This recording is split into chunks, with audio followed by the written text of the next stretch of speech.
नमस्कार दोस्तों, कैसे हैं आप सब। आशा करता हूं आप सभी सुखी व स्वस्थ होंगे। दोस्तों, मैं हूं एडवोकेट राजेश। स्वागत करता हूं आप सभी का आपके अपने YouTube channel secular finance TV पर।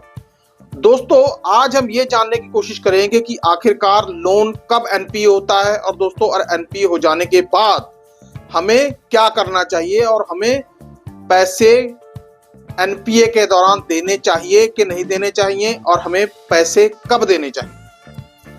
तो दोस्तों, बिना वक्त गवाए वीडियो शुरू करते हैं।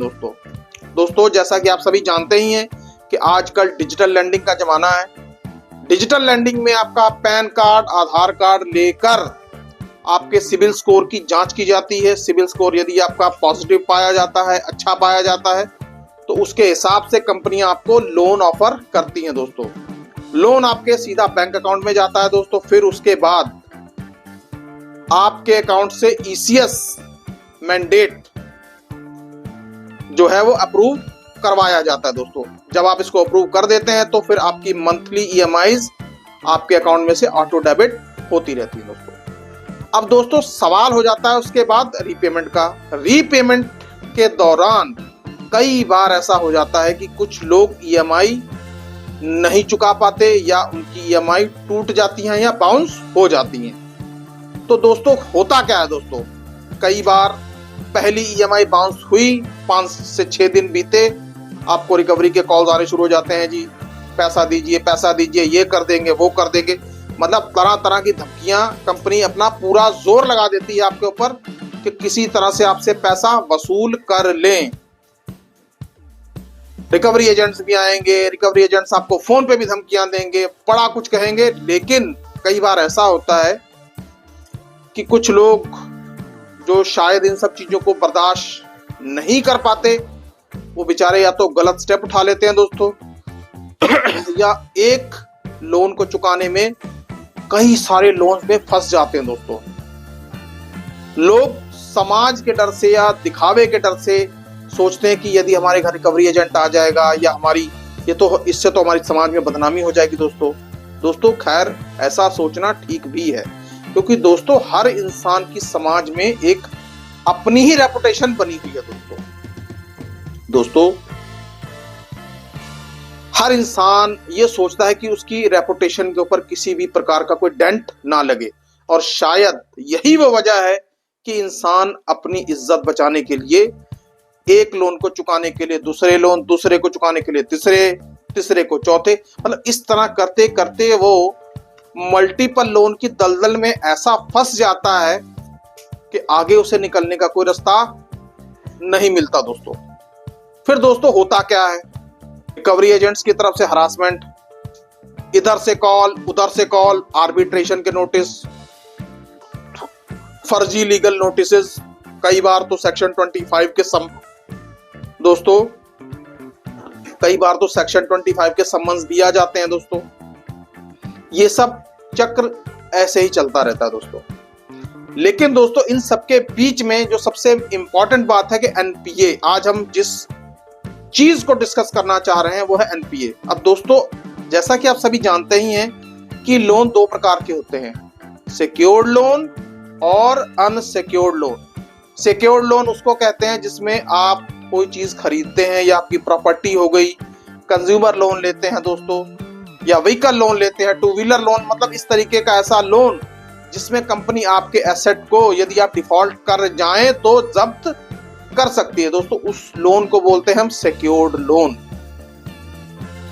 और अनसिक्योर्ड लोन, पर्सनल लोन, जैसे ऑनलाइन लोन आपको मिलता ही है, और क्रेडिट कार्ड वगैरह या क्रेडिट लाइन वगैरह जो भी हम कहते हैं। दोस्तों लेकिन दोस्तों एनपीए दोनों में ही होता है। अब दोस्तों केस आपका एनपीए कब बन जाता है? पहली किस्त टूटने के बाद आपको सिर्फ कॉल्स आती रहेंगी, सब कुछ पहली दूसरी के बाद भी ये क्रम चलता रहेगा। लेकिन दोस्तों जब आपकी 3 किस्तें टूट जाती हैं तब आपका लोन एनपीए की तरफ बढ़ना शुरू हो जाता है।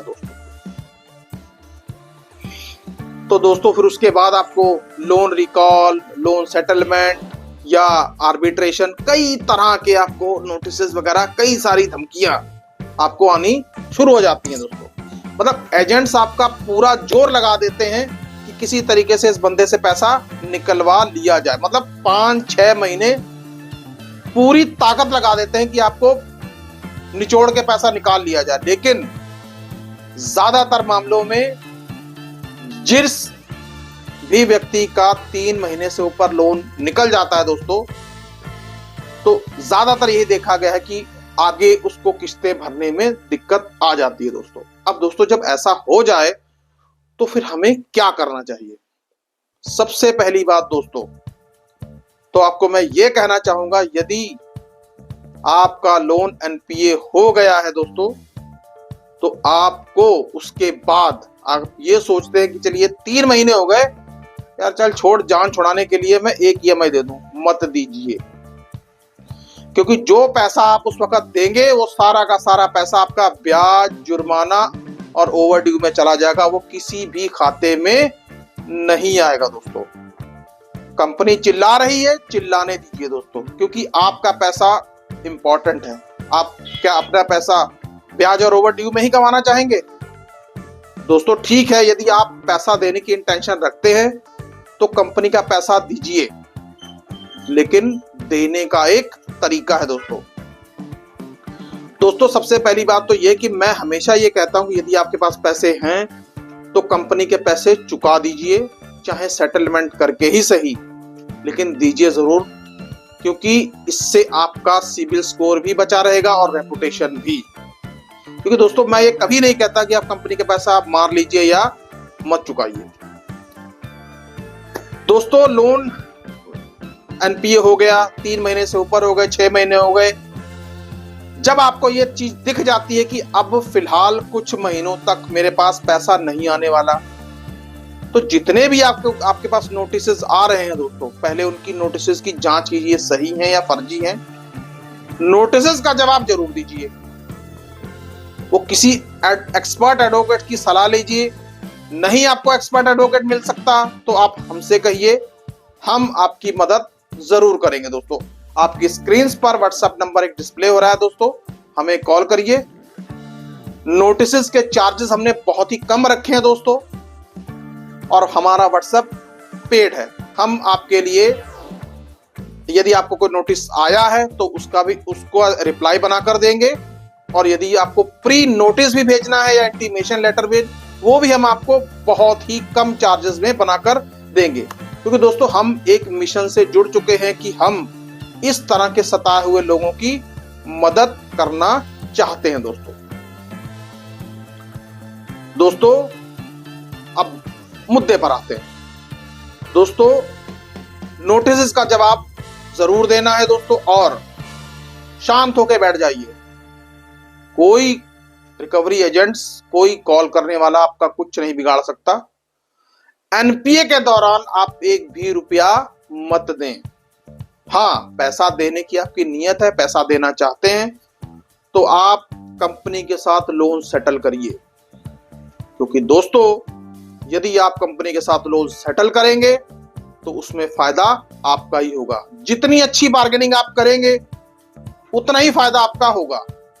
क्योंकि देखिए, कंपनी भी नहीं चाहती कि एनपीए जो है उनके लेजर बुक में ज्यादा दिखाई दें, क्योंकि जितने ज्यादा एनपीए उनके लेजर बुक में दिखाई देंगे उनकी रेटिंग के ऊपर उतना ही फर्क पड़ेगा।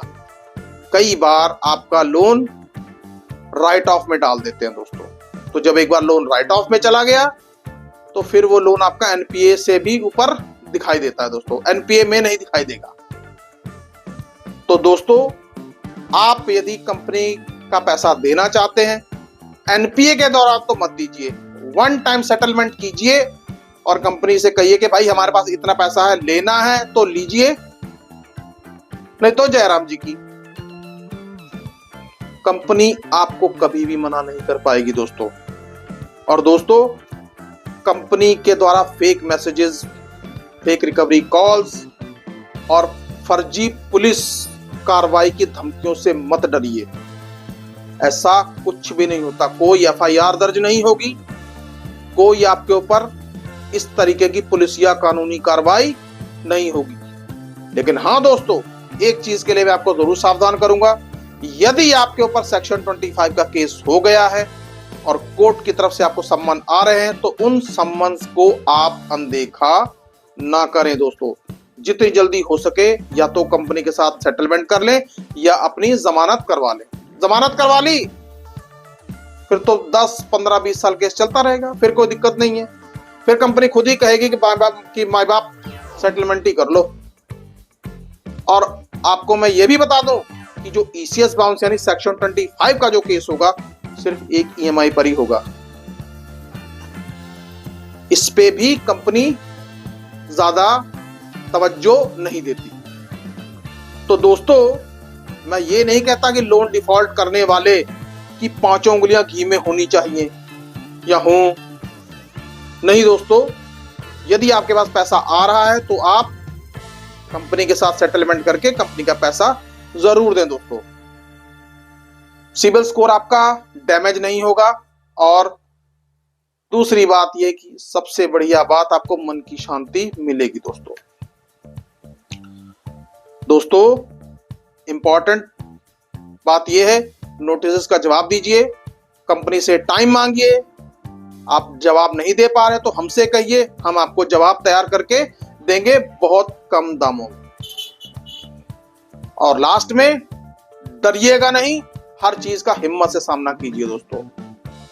जो कॉल्स आ रही हैं उनको आप अवॉइड करिए, ब्लॉक करिए दोस्तों। आशा करता